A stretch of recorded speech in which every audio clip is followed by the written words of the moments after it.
Hello dear students, in the chapter Chemical Reactions and Equations, we are learning about the various types of chemical reactions.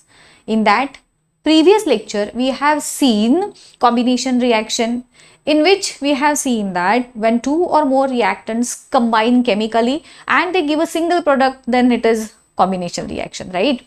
So today we are going to learn the next type of reaction, and that is decomposition reaction. Decomposition, the name itself tells us that in this type of reaction there is a single reactant which splits or decomposes into two or more products, and this type of chemical reaction is called as a decomposition reaction. In a simple form, in the simple way, you can write this reaction like AB gives A plus B. Means first, in the reactant part, you all are aware about what are reactants, what are products, and various terminologies related to the chemical reaction, right? So in the reactant part, there is only one reactant and there are two or more products in this type of reaction. So let us learn the various examples of this decomposition reaction. See, there are basically three types or categories of decomposition reaction. We can say three main types are there. So basically these three types are related to the methods with the help of which the decomposition takes place. Means, see, the first type is thermal decomposition, right? It means therma means heat. So thermal decomposition means we are using heat to split up the reactants into products, right? Next one is electrolytic reaction decomposition. Electrolytic means we are using electric current, and with the help of that, splitting or decomposition of the reactant takes place. And the next is photolytic. Photo means again light, basically sunlight. Lysis means breakdown. Electrolytic, photolytic, lysis, this word is related to the breakdown. So electrolysis, breakdown of particular reactant with the help of electric current. Photolysis, breakdown of the reactant with the help of light. Right? So these are the three main types. We will be learning about these three one by one. So here the first type of reaction is thermal decomposition, and in this there is one activity. Here this you all are aware that most of the questions are asked from any part of the textbook, right? So we will be learning each and every activity, each and everything from the textbook. So here we will be discussing, and I will be telling you कि यहाँ पे कौन सा question आता है, कौन से question पूछे जा सकते हैं, किस एंगल से आपको इस पार्ट का स्टडी करना है, that we all will be covering today. So ferrous sulphate हमें लेना है. सी बेसिकली फेरस सल्फेट जब आता है तो यहाँ पे आपके माइंड में उसका फॉर्मूला भी एकदम से क्लिक होना चाहिए. What is the formula of ferrous sulphate? Ferrous sulphate is FeSO4, right? FeSO4 के क्रिस्टल्स है, मैं यहाँ पे लिख लेती हूँ, so that after at the end हमें इन सब का यूज करके रिएक्शन तैयार करना है. We have to make the reaction. Note the color of the ferrous sulfate crystal. Do you know, guys, ferrous sulfate, copper sulfate, all these are having a specific name, and उसको specific colors, ये जो compounds हैं इसके सब colors भी रहते हैं specific. हर एक compound का एक color रहता है. यहाँ पे जो ferrous sulfate है इसका color green होता है, right? इसका है colour green. Heat the boiling. हाँ, अब ये इसका ग्रीन कलर होने की वजह क्या है? सी, whenever any crystal forms, not in case of all the crystals, but for a few crystals, क्या होता है कि whenever the crystal is formed, जब वो crystal form होता है ना, तो along with the molecules of these atoms, यहाँ पे Fe है, SO4 है, इनके साथ फ्यू मोलिक्यूल्स ऑफ वाटर भी अटैच्ड होते हैं। अब ये वाटर मोलिक्यूल जो हम लिखते हैं यहाँ पे अलग अलग लिखना है। हमें 9th स्टैंडर्ड में पढ़ा था, देखो, वाटर ऑफ क्रिस्टलाइजेशन का कंसेप्ट।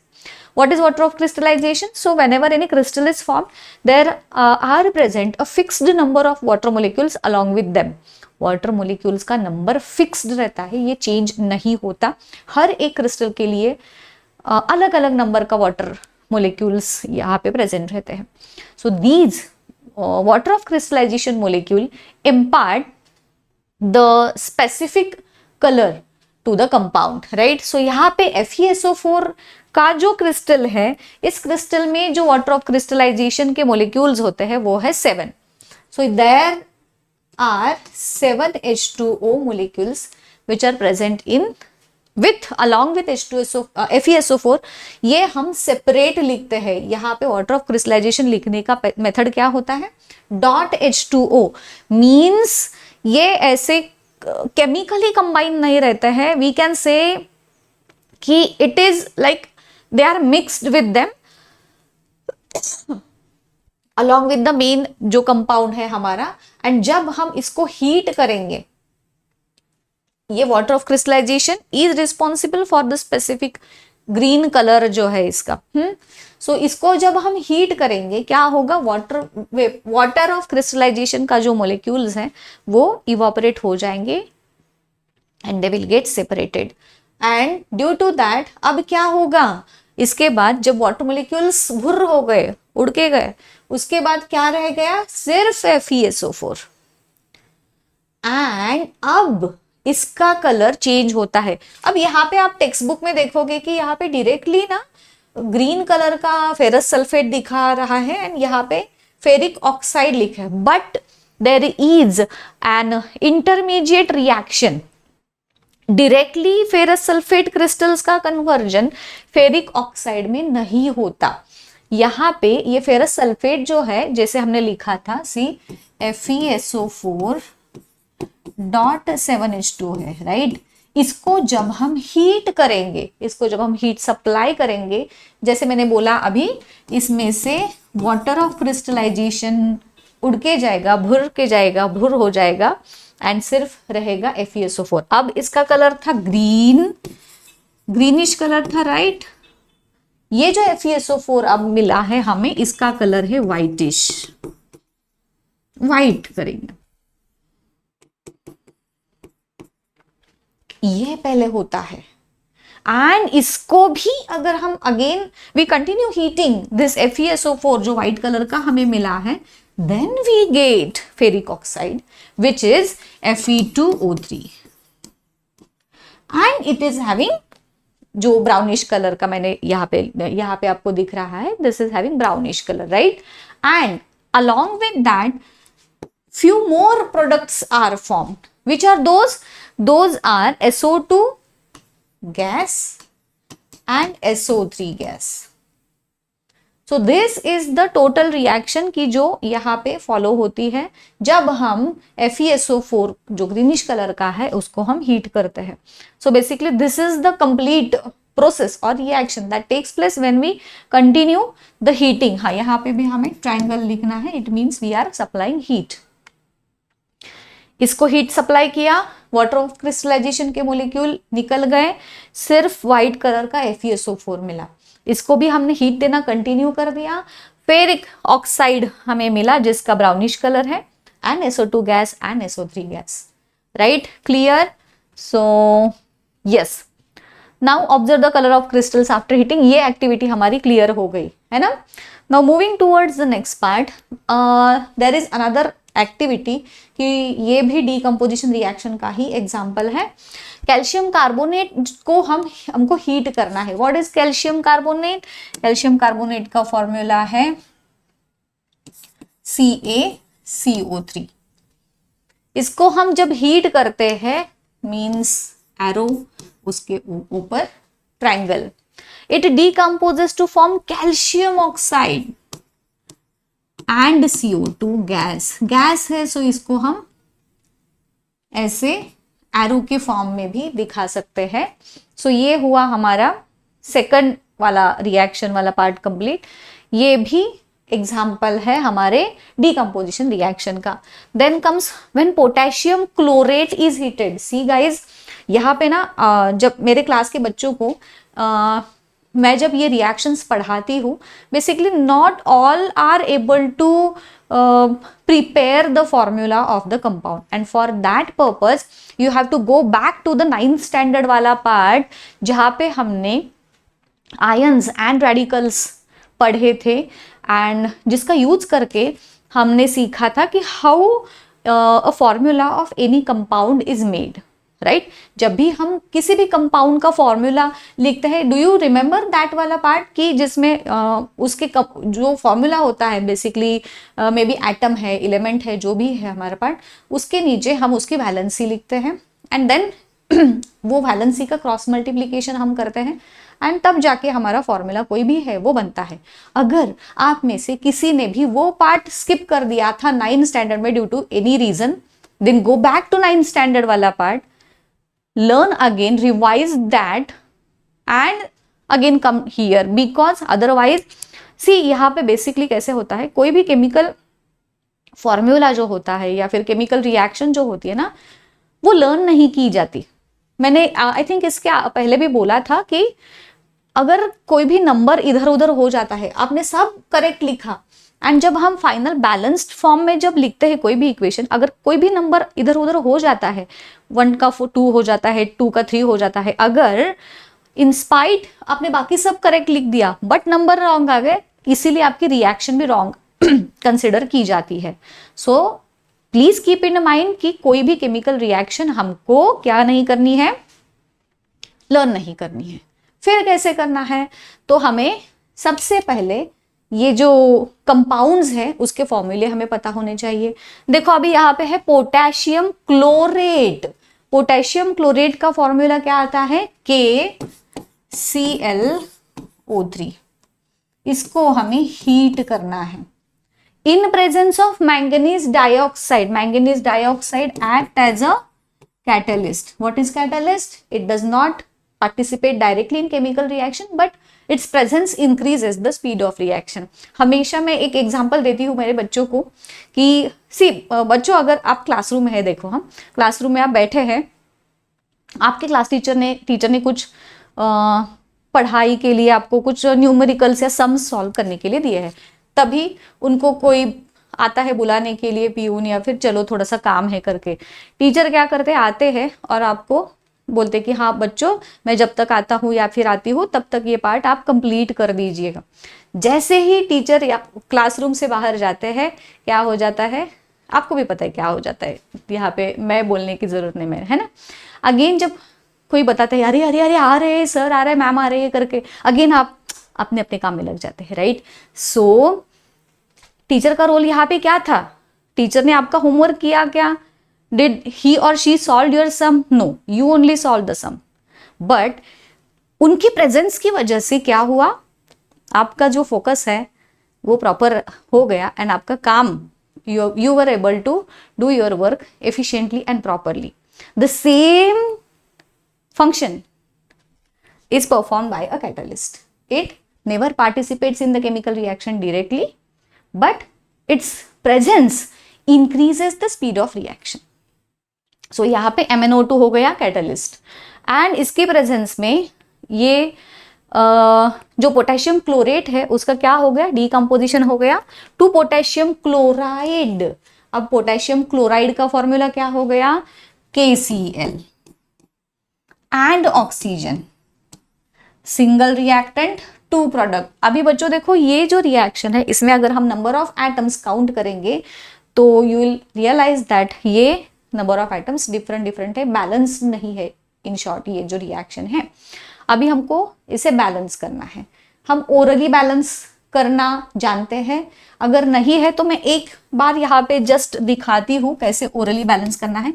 इस केमिकल रिएक्शन में K है, Cl है, O है, राइट, इतने ही एलिमेंट्स प्रेजेंट है। रिएक्टेंट साइड में K मुझे दिख रहा है 1, प्रोडक्ट साइड में भी 1, मैं यहाँ पे लिखती हूँ Rp। Cl यहाँ पे मुझे 1 दिख रहा है, यहाँ पे भी 1 है, ऑक्सीजन यहाँ पे है 3 एंड यहाँ पे है 2, राइट। सो इसको हमें जब बैलेंस करना होता है, नंबर ऑफ जो रिएक्टेंट्स या एड प्रोडक्ट्स है वो इक्वल आने चाहिए, राइट। सो इसको अगर हम बैलेंस करेंगे तो ये जो केमिकल रिएक्शन है वो हो जाएगा, देखो अभी इसको 2 से मल्टीप्लाई करना है, यहाँ पे 3 से मल्टीप्लाई, सॉरी उल्टा हो गया। इसको हमें 2 से मल्टीप्लाई करना है, यहाँ पे 3 से मल्टीप्लाई करना है। रिएक्टेंट में जहां पे O है उसको हमें 2 से मल्टीप्लाई करना है, मतलब इसको, एंड प्रोडक्ट में जहां पे O है उसको हमें 3 से मल्टीप्लाई करना है, बिकॉज एक इवन नंबर है एक ऑड नंबर है गाइज। सो नॉर्मली एक इवन जब होता है, ऑड जब होता है तो हम अलग करते हैं, जैसे मैंने आपको प्रीवियस वीडियो में बताया है कि how to balance a chemical reaction. यहाँ पे एक नंबर इवन है एक ऑड है, इसीलिए हमें दोनों भी नंबर को एक दूसरे से मल्टीप्लाई करके बैलेंस करना है। सो ये हो गया पार्ट। अब यहाँ पे देखो पोटेशियम भी 2 हो गया, यहाँ रिएक्टेंट में, प्रोडक्ट में 1 ही है अभी तक।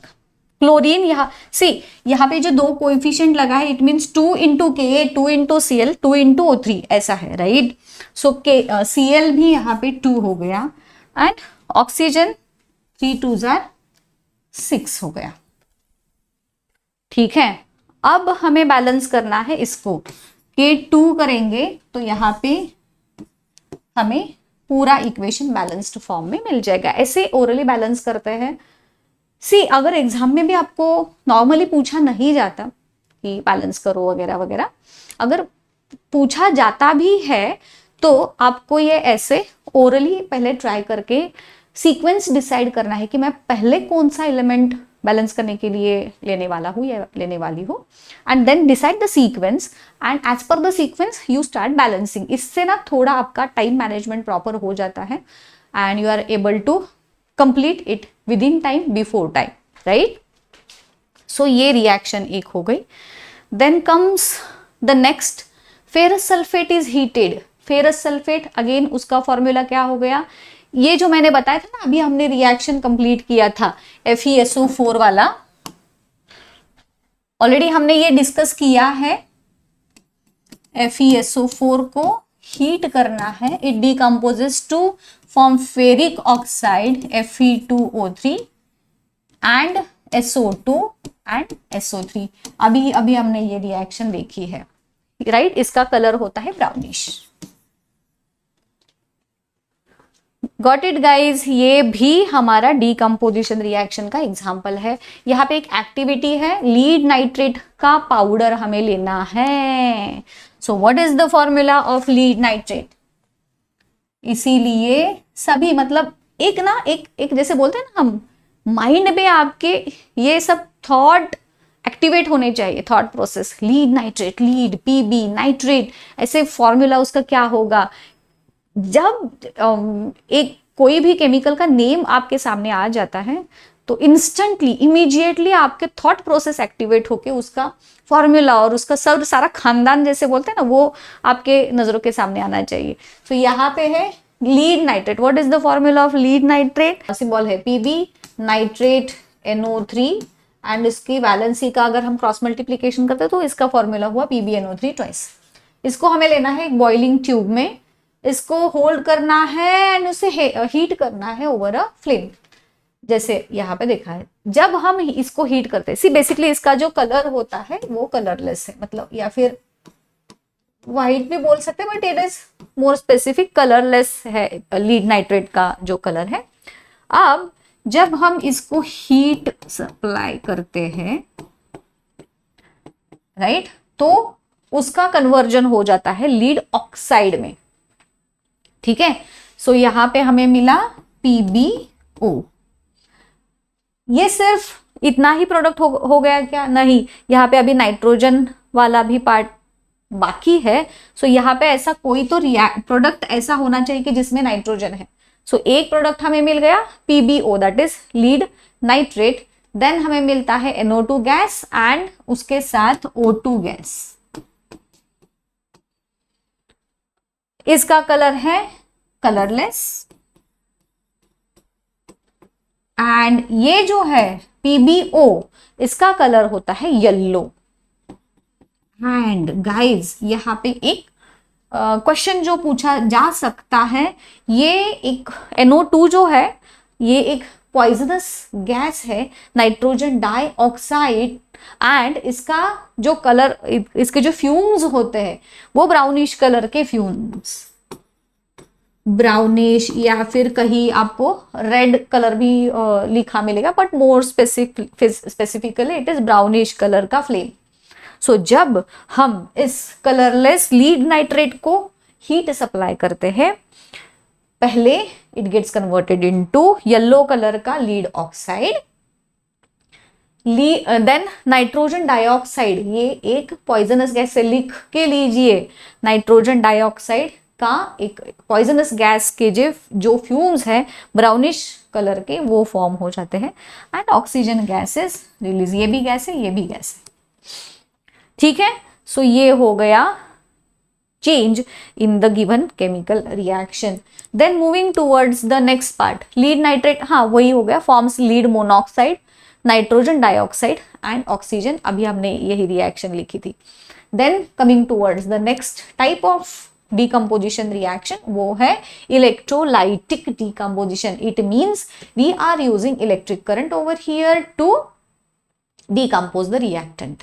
So यहाँ पे जो बहुत फेमस एग्जाम्पल है इसका, इलेक्ट्रिक करंट पास करना है सोडियम क्लोराइड से, मोल्टन सोडियम क्लोराइड यहाँ पे लिखा है NaCl, molten sodium chloride means हमारा जो खाने का नमक होता है, उसको हम जब वाटर में डिजोल्व करते हैं वो हो गया ब्राइन। इसको स्पेसिफिक उसका परसेंटेज, मतलब सोडियम क्लोराइड का वाटर में जो परसेंटेज हम चेंज करते जाएंगे तो मोर कॉन्सेंट्रेटेड या फिर डाइल्यूट फॉर्म में, बट कॉमन वर्ड उसके लिए ब्राइन यूज किया जाता है। एंड जब डायरेक्टली सॉलिड जो NaCl है, नमक है, उसको हम हीट सप्लाई करते हैं तो वो एक्सक्यूज मी मेल्ट हो जाता है और उसको बोलते हैं मोल्टन सोडियम क्लोराइड, उसका डिकम्पोजिशन हो जाता है। और ये रिएक्शन हमें कैसी लिखनी है, NaCl सॉलिड है, उसको हीट सप्लाई किया, दो प्रोडक्ट मिले, एक है sodium metal and chlorine gas, उसका आयोनाइजेशन हो जाता है, आयोनाइजेशन रिएक्शन। अभी इसको बैलेंस करना है, या हाँ यहाँ पे Cl2 है गैस के फॉर्म में, सो 2 NaCl एंड 2 Na, राइट। अब ये जो सोडियम गैस फॉर्म हुआ, सोडियम मेटल के फॉर्म में फॉर्म हुआ है, ये क्लोरीन जो है नॉन मेटल है, ये सोडियम पे चार्ज है positive, means cation, positive ion को हम कैटायन बोलते हैं। मैंने इसके प्रीवियस लेक्चर में भी इस पार्ट को सिखाया था। जो कैटायन होते हैं वो कैथोड पे, मीन्स निगेटिव इलेक्ट्रोड पे कलेक्ट होते हैं। सो ये भी पूछा जाता है कि जब इलेक्ट्रोलाइसिस किया जाता है मोल्टन सोडियम क्लोराइड का, हमें कैथोड पे क्या मिलता है, एनोड पे क्या मिलता है। सो कैथोड पे सोडियम रिलीज होता है और एनोड पे क्लोरीन, जो निगेटिव क्या बोलते हैं हम उसको, आयंस होते हैं, वो पॉजिटिव इलेक्ट्रोड पे कलेक्ट होते हैं। सो यहाँ पे क्लोरीन आ गया एनोड पे एंड सोडियम आ गया कैथोड पे। Electrolysis of aluminium oxide Al2O3, again यही पार्ट है Al2O3 का। हमें जब इलेक्ट्रोलाइसिस सॉरी नॉट हीट, हमें इस पे से इलेक्ट्रिक करंट पास करना है, यहाँ पे हम इलेक्ट्रोलाइसिस ऐसे लिख सकते हैं। तो aluminium metal and oxygen gas plus plus plus and oxygen वाला गैस गैसियस फॉर्म में फॉर्म होता है। अगेन द सेम, जो पॉजिटिव है कैटायन वो कैथोड पे मीन्स निगेटिव इलेक्ट्रोड पे, निगेटिव जो एनायन है वो पॉजिटिव इलेक्ट्रोड पे दैट इज एनोड पे फॉर्म हो जाते हैं।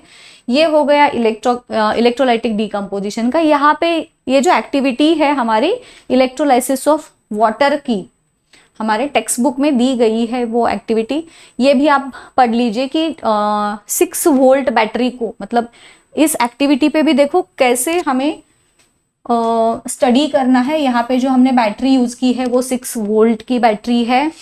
देन इलेक्ट्रोड्स हमें इमर्स करना है। सी यहाँ पे ना few drops of dilute sulphuric acid, कोई भी नॉर्मली सल्फ्यूरिक एसिड या फिर हाइड्रोक्लोरिक एसिड या फिर कोई बेस भी NaOH जैसा बेस भी ऐड कर सकते हैं, बिकॉज प्योर वाटर का इलेक्ट्रोलाइसिस इज नॉट, ये हो नहीं सकता इजीली। सो इसीलिए यहाँ पे आपको साइंटिफिक रीजन का क्वेश्चन भी पूछा जा सकता है कि while doing the electrolysis of water why few drops of HCl या फिर hydrochloric acid are added to it. ठीक है, सो ये भी आपको माइंड में रखना है कि प्योर वाटर का इलेक्ट्रोलाइसिस हम कभी नहीं करते। कीप इट इन माइंड, या फिर लिख लीजिएगा। रीजन भी मैंने आपको बताया है कि क्यों नहीं करते, राइट।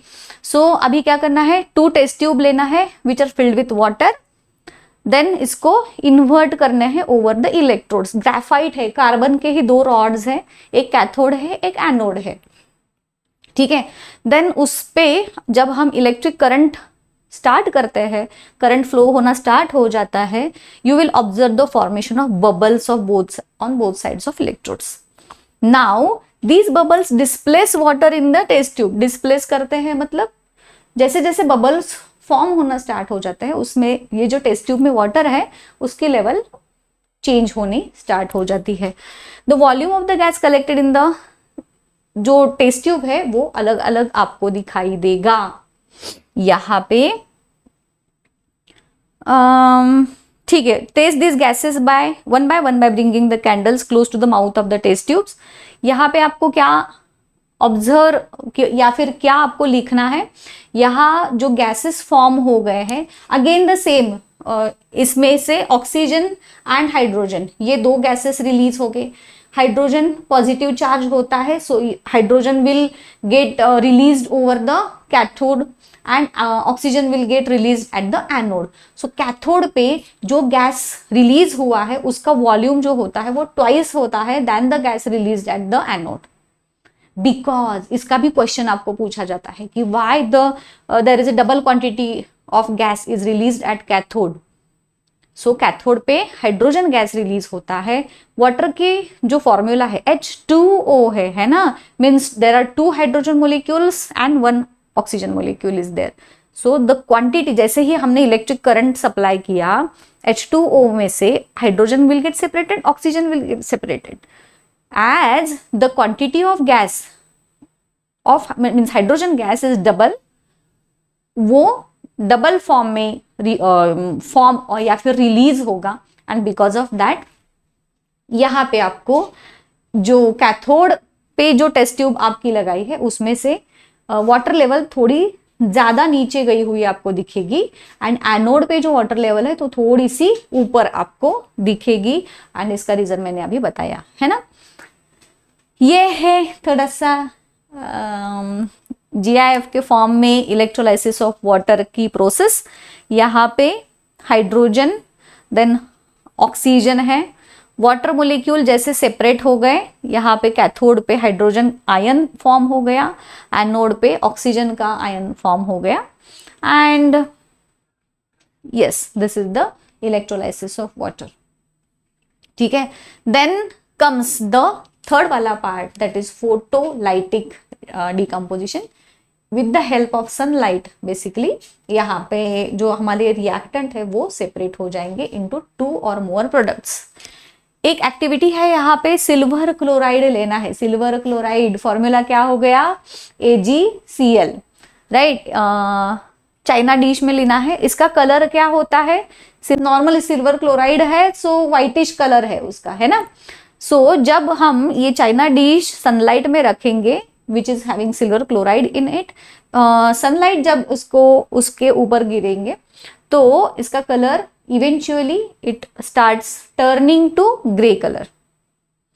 ठीक है, नाउ हाँ यहाँ पे लिखा ही है white silver chloride turns grey into sunlight, this is due to the decomposition. So ये कलर चेंज आपको याद रखना है कि सिल्वर का कलर हो गया व्हाइट जब हम सनलाइट में इसको रखेंगे तो उसका टर्न कलर चेंज हो जाएगा, it will get turn into grey. So this silver chloride जो है इसका एक इंपॉर्टेंट यूज आपको याद रखना है, that is it is used in black and white photography. जो फोटोग्राफिक फिल्म जो होते हैं उसमें ये सिल्वर क्लोराइड का यूज किया जाता है। ऑल्सो सिल्वर ब्रोमाइड भी, डिकम्पोजिशन ऑफ सिल्वर ब्रोमाइड भी सिमिलर वे में आपको लिखना है, दैट इज AgBr जो है, एंड इसका डिकम्पोजिशन होके Ag अलग एंड ब्रोमीन अलग डिकम्पोज ये हो जाता है। सो हाँ, यहाँ पे मैंने लिखा है ब्लैक एंड व्हाइट फोटोग्राफी में इसका यूज हो जाता है। Extraction of metals from the naturally occurring compounds like chlorides and oxide, इस एक्सट्रैक्शंस के प्रोसेस में भी ये डिकम्पोजिशन रिएक्शन का यूज हो जाता है। ये दो इंपॉर्टेंट पार्ट थे, इसीलिए मैंने यहाँ पे इंक्लूड किए हैं। सो ये आपको याद रखने हैं। अभी एक क्वेश्चन, एक्चुअली ये हमें प्रीवियस वीडियो में ये वाला पार्ट हमने डिस्कस किया था कि a solution of substance X is used for white washing.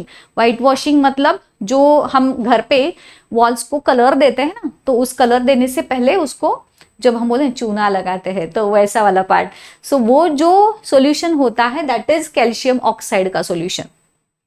जब कैल्शियम ऑक्साइड का सॉल्यूशन उस पे लगाते हैं तो एक्चुअली वो थोड़ा सा ब्राइटर और कलर ज्यादा अच्छा लगता है, इसीलिए वो व्हाइट वॉशिंग के लिए हम यूज करते हैं।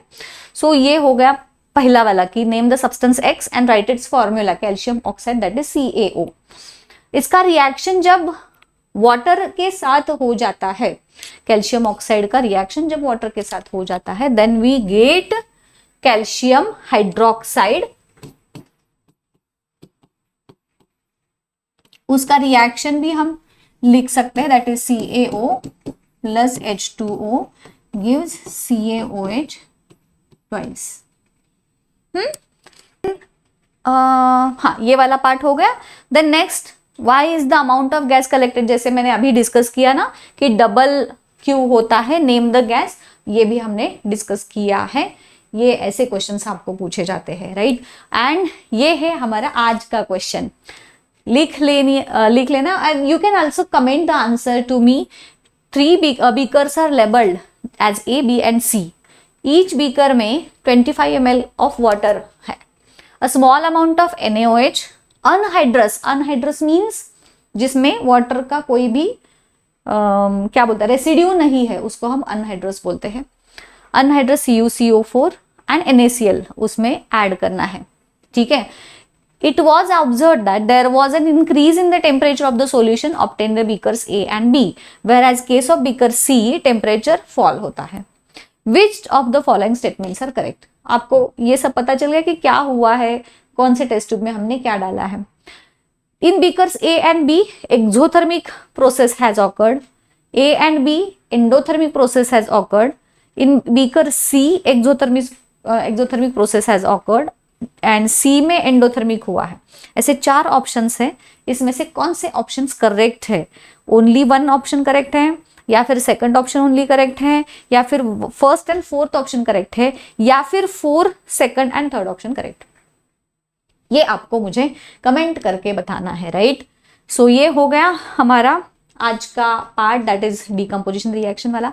कैसा लगा मुझे कमेंट करके जरूर बताइएगा, है ना। सो यहीं पे हम रुकते हैं, मिलते हैं नेक्स्ट वीडियो में। Till then good bye, thank you.